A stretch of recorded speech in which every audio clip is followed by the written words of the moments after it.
Después de este repaso de la semiología medular, vamos a pasar a hablar del tronco del encéfalo. En el tronco del encéfalo os quiero recordar, antes de hacer las preguntas, que es muy importante que os acordéis de que la semiología son siempre síndromes cruzados. ¿Qué quiere decir esto de los síndromes cruzados del tronco del encéfalo? Quiere decir que si una lesión cualquiera está localizada en el tronco, esta lesión tiene que afectar obligatoriamente a un par craneal y al hemicuerpo contralateral. Es decir, que si pensamos que una lesión está localizada en el mesencéfalo derecho, se verá afectado, por ejemplo, el tercer par derecho y el hemicuerpo izquierdo. Esto no pasa en las lesiones corticales. En estas segundas, la lesión del par craneal se corresponde con la paresia del cuerpo. Es decir, que si yo lesionase la corteza derecha, vería una afectación del séptimo par izquierdo y del hemicuerpo izquierdo. O sea que cuando los pares craneales se corresponden con el hemicuerpo lesionado, tenemos que buscar la lesión en la corteza. Cuando los pares craneales están a un lado y el hemicuerpo lesionado al lado contrario, tenemos que buscar la lesión en el tronco.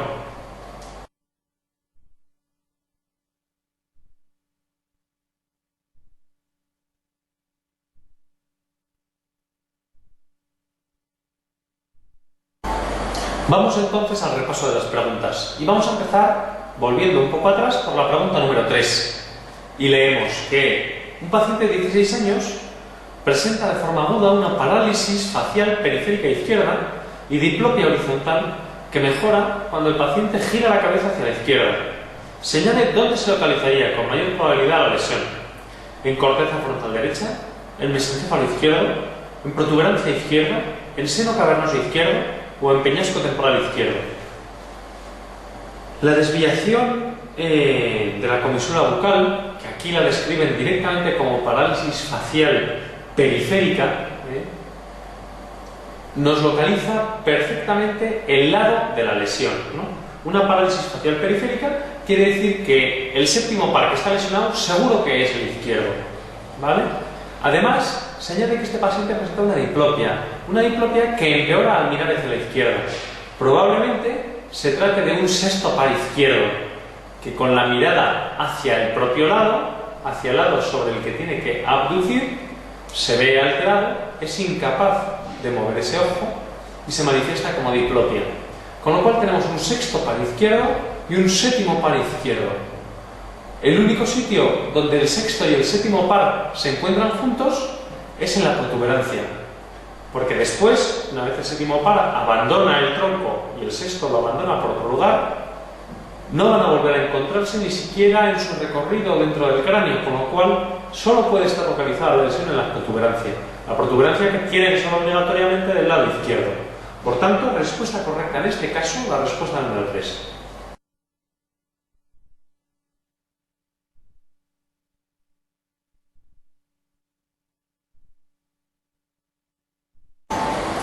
Seguimos con la pregunta 4, que nos habla de un paciente diabético de 76 años con mal control de sus glucemias, que presenta ptosis palpebral izquierda con diplopia horizontal, que mejora cuando el paciente gira la cabeza a la derecha.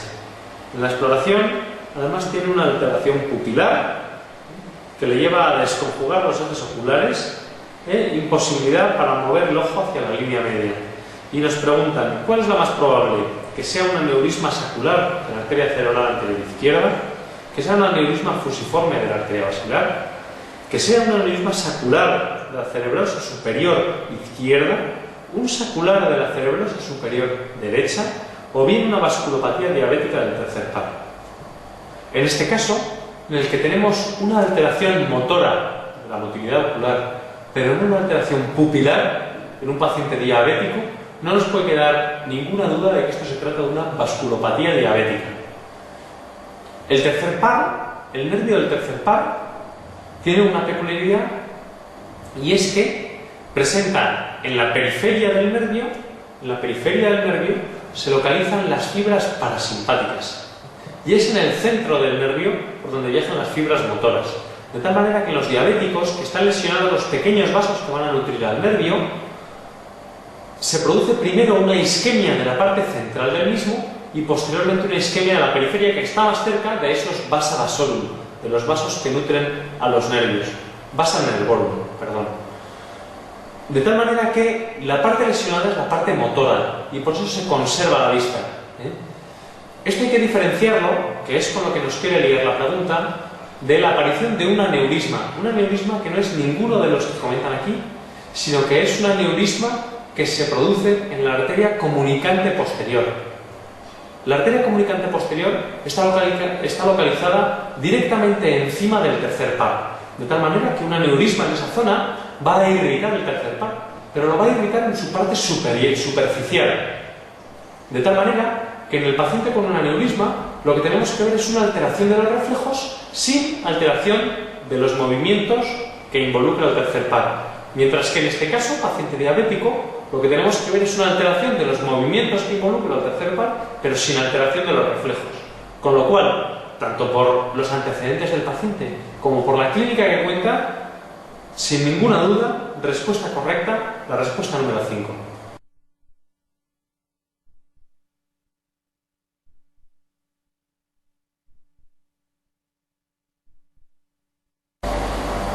Para terminar esta parte de resumen, vamos a hacer la pregunta número 18, que nos habla de un paciente que cuenta que de forma brusca ha presentado un trastorno sensitivo que le afecta a la hemisfera derecha y al lado izquierdo del cuerpo.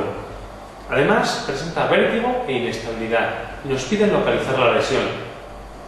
Es fundamental que sepamos cómo se localiza el núcleo sensitivo del quinto par para contestar esta pregunta. Uno podría contar, después de estudiarse la regla que se comenta en el manual del 442, que el quinto par tiene su localización en la protuberancia. Y es verdad que el núcleo motor del quinto par está localizado en la protuberancia. Sin embargo, recordad que el núcleo sensitivo del quinto par es muy largo y que se puede ver lesionado en las lesiones del bulbo. De hecho, es lo más frecuente porque por ahí pasa una arteria que habitualmente se ve involucrada, que es la arteria pícara, la posterior inferior cerebellar artery, la arteria cerebelosa posterior inferior. Esta arteria se ve afectada con frecuencia en los fenómenos isquémicos del territorio vértebro-basilar y su clínica es un síndrome vulvar lateral. Este síndrome vulvar lateral se conoce como síndrome de Wallenberg y se manifiesta por una infinitud de síntomas. Todos estos síntomas se deben a que en el bulbo lateral se encuentran muchísimos núcleos y vías. Pero para no fallar nunca, os tenéis que acordar de que el síndrome vulvar lateral es un síndrome que es sensitivo cruzado, es decir, que se afecta a la sensibilidad de la cara de un lado y la sensibilidad de mi cuerpo del lado contrario.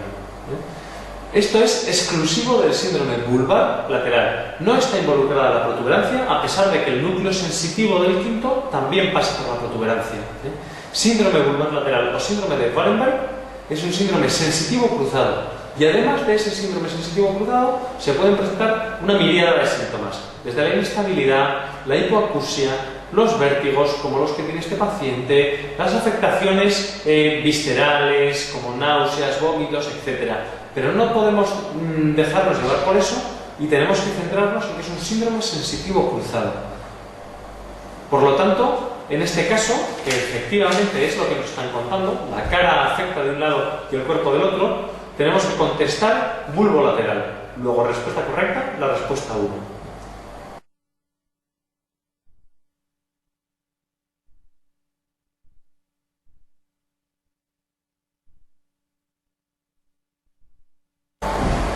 Para concluir este bloque de preguntas sobre el troncoencéfalo, vamos a hacer la pregunta número 6 del test. En esta nos presenta un paciente de 57 años que de manera brusca presenta una parálisis con hipoestesia del cuerpo izquierdo y además una desviación de la lengua a la derecha. No tiene alteración de la musculatura de la boca, nos dice. Nos piden que contestemos cuál es la respuesta falsa y nos comentan: la clínica corresponde a una lesión del bulbo derecho, la motilidad ocular externa estará conservada, la sensibilidad térmica y dolorosa no estará alterada, los reflejos corneales estarán abolidos y puede deberse a una oclusión de la arteria espinal anterior. Esta pregunta se puede contestar de dos maneras. La primera es sabiendo que este paciente parece que tiene el par craneal de un lado, porque nos hablan de la lengua y la derecha, y además el hemicuerpo del lado contrario. Luego, si tiene el par craneal de un lado y el hemicuerpo del lado contrario, esto es un síndrome cruzado. Si esto es un síndrome cruzado y el par craneal es el que mueve la lengua, que es el duodécimo par, el nervio hipogloso, esto se debe a una lesión en el bulbo. Si se debe a una lesión en el bulbo, esto quiere decir que la protuberancia debería estar bien. Luego, si la protuberancia está bien, los reflejos corneales que se trasladan hacia la protuberancia a través del quinto par, así como la musculatura ocular externa, que va a estar en la protuberancia también por culpa del sexto par, o en relación con el sexto par, pues esas dos respuestas tienen que verse inalteradas. De tal manera que en este caso la respuesta 2 es correcta, la musculatura ocular externa no se va a ver afecta, claro que no, porque se debe a la protuberancia y no al bulbo, pero la respuesta 4 también es falsa, porque los reflejos corneales deberían estar inalterados. Además, comentar del síndrome bulbar medial que con la movilidad de la lengua hay que tener cuidado, porque si bien sabemos que al afectarse el séptimo par en la protuberancia, los músculos de la cara tiran hacia el exterior, con lo cual, si falla el del lado derecho, como es el caso de este paciente, la boca se va a ir hacia el lado izquierdo. En la lengua pasa lo contrario, y es que los músculos empujan hacia el medio. De tal manera que si los dos músculos empujan hacia el medio, pero falla el lado derecho, la lengua se va a ir hacia ese lado, hacia el lado enfermo, que es el lado derecho. Y es lo que le pasa al paciente. Tenéis que intentar no confundiros con esto, que pueden ser unos conceptos un poco liosos. Pero hay que saber que el séptimo par lo que hace con la musculatura es tirar cada cual hacia su lado, y en cambio en el duodécimo par los dos pares se empujan hacia adentro con la lengua. Por tanto, en este caso, la respuesta falsa, la respuesta a señalar, es la respuesta número 4, porque la protuberancia no es una estructura que deba estar alterada.